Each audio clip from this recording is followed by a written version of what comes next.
এবার ভারত, থাইল্যান্ড সহ ৬টি দেশে শেখ হাসিনা সরকারের ভূমিমন্ত্রী সাইফুজ্জামান চৌধুরীর বিপুল সম্পদের তথ্য পেয়েছে দুদক। তার অর্থ পাচারে জড়িত ২ সহযোগীর দেয়া তথ্যে ভোরে চট্টগ্রামের একটি বাড়িতে অভিযান চালিয়ে ২৩ বস্তা নথি জব্দ করে সংস্থাটি। এদিকে সাইফুজ্জামান ও তার স্ত্রী রুকমিলার বিরুদ্ধে দুর্নীতি মামলায় ইন্টারপোলের মাধ্যমে রেড নোটিশ জারি করেছে আদালত।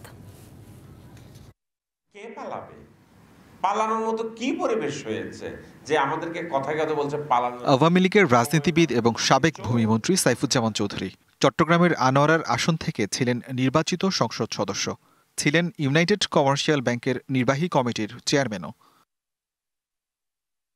রাজনৈতিক পট পরিবর্তনের পর বিদেশে পাড়ি জমান সাবেক এই মন্ত্রী এরপরই দুদকের অনুসন্ধানে একের পর এক বেরিয়ে আসতে থাকে তার দেশে বিদেশে থাকা বিপুল অবৈধ সম্পদের তথ্য।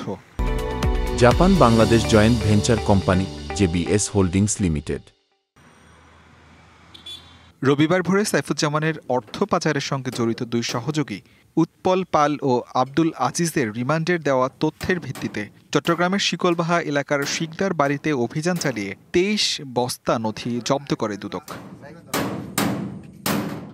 দুদক জানায়, সাইফুজ্জামান চৌধুরীর মালিকানাধীন আরাবিট গ্রুপের বিভিন্ন নথি তার শিল্প প্রতিষ্ঠান থেকে লুকানোর উদ্দেশ্যে ইউসিবিএল এর চেয়ারম্যান রুকমিলা জামানের ব্যক্তিগত গাড়ি চালক ইলিয়াস তালুকদারকে নিয়ে নিজ বাড়িতে রাখেন। পরে গত বৃহস্পতিবার অভিযান পরিচালনার খবর টের পেয়ে নথিগুলো তার বাড়ির পার্শ্ববর্তী ওসমান তালুকদারের বাড়িতে সরিয়ে রাখেন। পরে আজ ভোরে অভিযান চালিয়ে দুদক ২৩ বস্তা আলামত জব্দ করে। ২৩ বস্তা বিভিন্ন আলামত পেয়েছি এই মামলা, যেগুলোর মধ্যে আমরা দেখলাম প্রাথমিকভাবে যে ওনার যে বিভিন্ন যে আর্মিড গ্রুপের যে দলিল দস্তাবেজ আছে, তারপর ওনার যে সম্পত্তিগুলো আছে, এই সংক্রান্ত ডকুমেন্টগুলো এখানে আছে। আমরা এগুলো এখন আমাদের দুদক গোষ্ঠীতে নিয়ে যাব, এগুলো পর্যালোচনা করব এবং পরবর্তীতে বিস্তারিত জানাবো।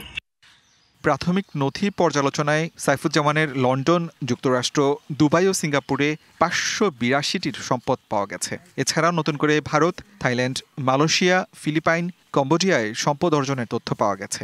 এদিকে সাইফুজ্জামান ও স্ত্রীর বিরুদ্ধে দুর্নীতি মামলায় ইন্টারপোলের মাধ্যমে রেড নোটিশ জারি করেছে আদালত। DVC news desk.